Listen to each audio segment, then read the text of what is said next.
Ladies and gentlemen, I'd like you to meet the man with the dexterous digits. The only Whitey Stumps.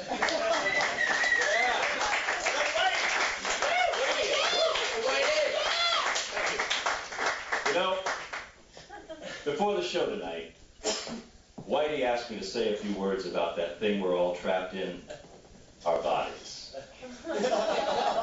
You know, when I was a young singer, I had a body like a mic stand. But I knew that in showbiz, big shoulders meant big success. So one day, I had a talk with a pal of mine who owned a health club. His name was Jack LaLatz. Now, Jack said, if I wanted to build big shoulders, I'd have to eat more protein. So he taught me to make my sandwiches with the bread in the middle and the meat on the outside. But I knew I needed more than protein if I wanted to grow big shoulders. So I begged Jack to pump me up. Well, Jack looked me hard in the eye and he gave me some great advice. And I'm going to pass it on to you. He said, I'll pump you, Lance, but always remember this. Your body is your soul's suitcase. So if you lose it on the way to the airport, don't let it spoil your whole flight. Jack LaLatz, quite a guy. Well, it wasn't long before my shoulders were ready to start. But I figured I needed just one more thing. A little plastic surgery. You see, I've always had scrawny earlobes. Now, I know a lot of you gals say that size doesn't matter. The next thing you know, you're crazy for some dude with massive hanging lobes. Well, I was determined to have a lobe enlargement. But before I could, Jack found out about it. He said, Lance, what are you doing? The silicone might not set. If you ever have your ears pierced, you'll leak. Or the silicone might harden up, and you'd really be embarrassed walking around all the time with your lobes hard. But the thing that finally slammed the brakes on my plastic surgery plans was when Jack LaLatz slipped into his banana hat and broke into the facelift blues. Excuse me while I...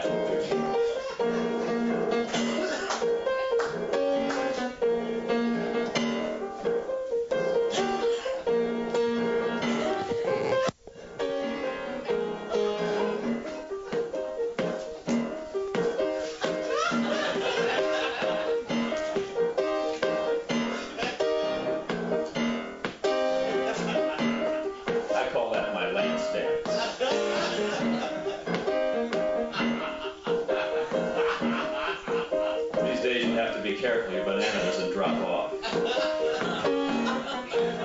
Now here's a little story about a big guy named Joe, but his friends all called him Peggy Lee because he had a little mole. The guys at work all teased him till he don't know what to do. So he telephoned his old friend, Dr. LaRue. He had me under the knife, changed my life and make me pretty facelift blue. And the pain in the game and nothing but himself to lose. LaRue said, never fear, I can help you, Joe. Come by tomorrow morning, I'll fix your little mole and cure those under night. Change my life and make me pretty facelift blue. And it'll pay, it'll gain, and nothing but yourself to lose. That same night, Dr. LaRue got home late from work, but just in time to catch his wife, her name was Vera, in bed with some jerk. When he caught her with her pants down, it put Doc in a funk, so he headed for a barroom, and Doc got very drunk.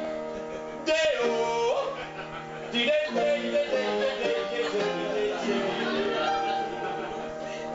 Daylight come, Doc, he didn't go home.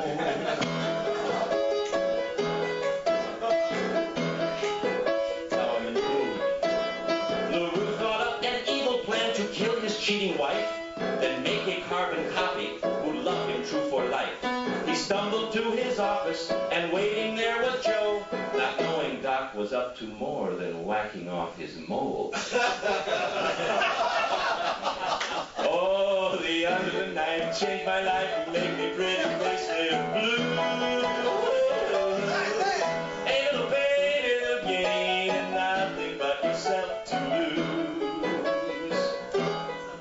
Now, when surgery was over, Joe felt a little strange. He knew his mole was gone, but other things had changed.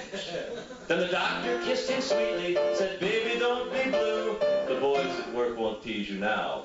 You're Mrs. Vera LaRue.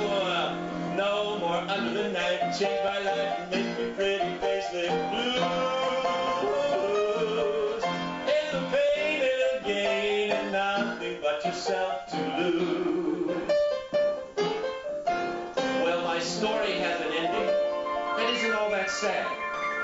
Joe found his life as Mrs. Vera LaRue wasn't all that bad.